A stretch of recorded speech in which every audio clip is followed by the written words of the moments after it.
In today's How to Coach video, we will be reviewing how to teach a beginner the forehand and backhand groundstroke technique, presented by Rob Allen.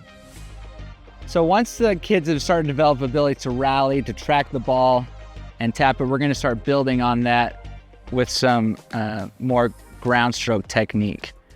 So I'm teaching the beginner how to hit a forehand. What I'm going to start is I'm going to have them face the side, okay, with their racket back and down, okay? Even more.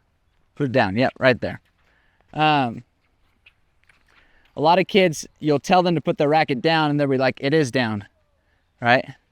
It's like, well, look at it. It's not down, right? We want a relaxed wrist. We don't want that racket just down, okay? And we're just focused on the contact and finish and a low to high swing, right? So it's just down and back. All right, wow, you're really good at this. Nice. Don't speak too soon. Good. A common mistake that I see kids make is, especially if they played baseball or something, they'll be here, and as soon as you toss that ball, that racket comes here, right? They're like, yeah, and then they're chopping down on that ball like a baseball. Okay? That's a great way to be terrible at tennis.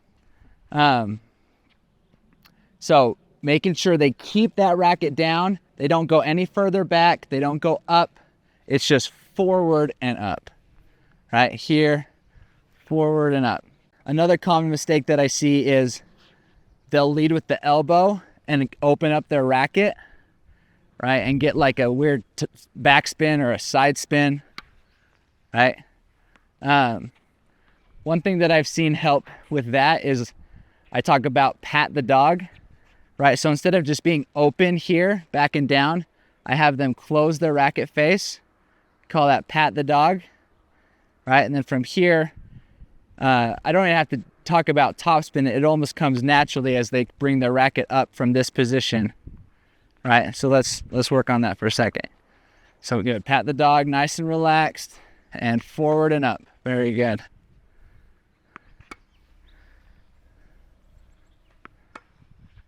Very good. Then from here, we could progress to have them come to ready position, right? And then turn and drop, right? We want to get into that drop position, right, to have a clean finish every time. So ready position, turn, drop, finish. Ready position, turn, drop, finish. Very good. Okay, then the next progression from there is to add some movement.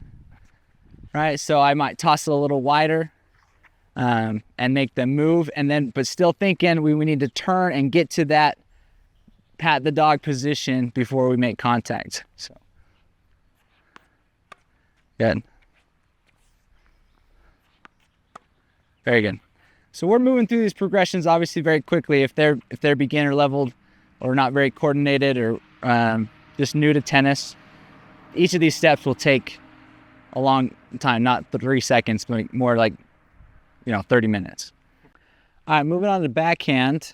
We're going to start the same way, but mirrored, right? So I'm going to have him face this way, right, with his racket back and down, okay? Even more down, all right?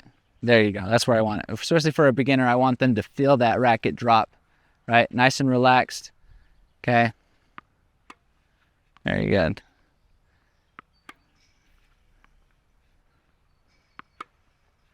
Good. Good. Again, very common problems we see is a tight wrist, the racket up, right? And then they're chopping down on that ball instead of letting that racket down and then swing forward and up.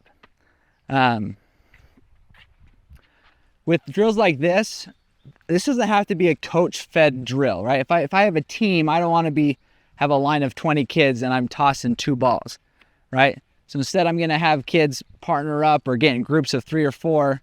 They can spread out, and the kids can take turn feeding to each other. It's just a little toss. And I'm roaming around making sure the kids are doing the right technique we've talked about, okay? And then the progression from here, I'll have them start in ready position, turn and drop. Good.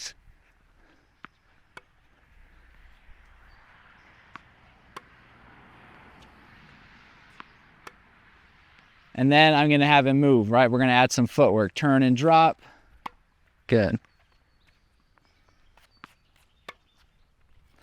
When we add footwork, a common mistake we see is the kids will not rotate until the last second, right? So they'll go and then try to hurry and finish their swing, right? So emphasizing the first thing they do is turn their body, get their racket back, and then as the ball bounces, we want them in with a slot position or pat the dog, right? The racket is turned and down, and they're ready to finish that swing, right?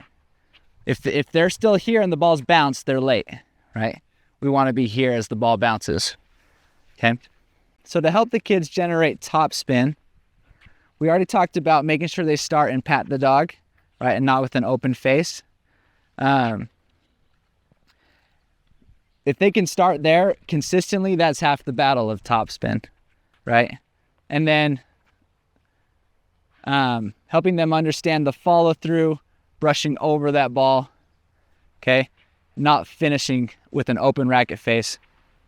So we're here, contact, and then close that racket face as we follow through. Same with the backhand, right? Slightly closed racket face, contact in an upward motion, and then close that racket face on the finish.